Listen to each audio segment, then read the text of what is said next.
Let's use a call out to create a note about a detail that links to our layout and automatically parses label information using the new X14 linking features. I'm in X14 now. I'm going to place a call out. I'm going to do a couple things with this call out. One is I want to include a section arrow. This call out is going to be linked to a detail that is about a typical wall framing assembly. I'm going to label this call out D1.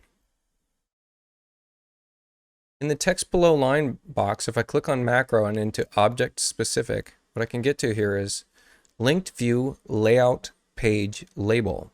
My layouts are driven by a page label that has an automatic labeling macro with a prefix that I pick out. So this particular sheet I'm going to send it to is an A sheet. So it's going to be A maybe 3 or something like that. So I'm going to place this in. You're going to see nothing is populated, but it does show us that there's a text below line here.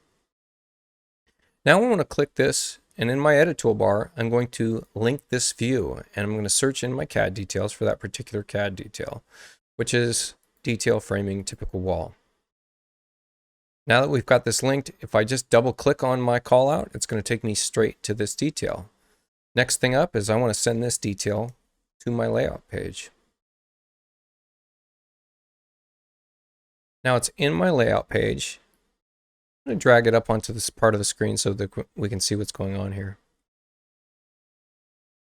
You can see here, framing typical wall is the title with a scale. I'm actually going to remove some of that stuff in the information. So I'm going to open this. I'm going to edit the call out. And for the call out label, I want to get into my macros, object specific, and I'm going to use referenced view call out label. You're going to see it automatically parses that label that I input, which was D1.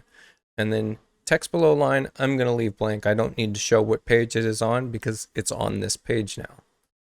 I'll include a circle for my call out, and in my line style, I'm going to make sure that something's checked so that that line shows up, a little bubble circle there. And a couple of little cleanup things I'd like to do. In particular, I'm going to remove my box scale, and then I might change this and just change this to typical wall. Something like that. I could say just no scale underneath. There we go. The last bit that I want is I want a Y offset. I'm going to actually offset this by, well, let's try something first. Let's just try a -1/2 inch. You can see it moved that label up from the bottom about 1/2 inch. Now, wherever I place this, that label goes with it. It's dynamically linked. So if I double click it, it's going to bring me to this, right? If I'm back in my floor plan, brings me to this.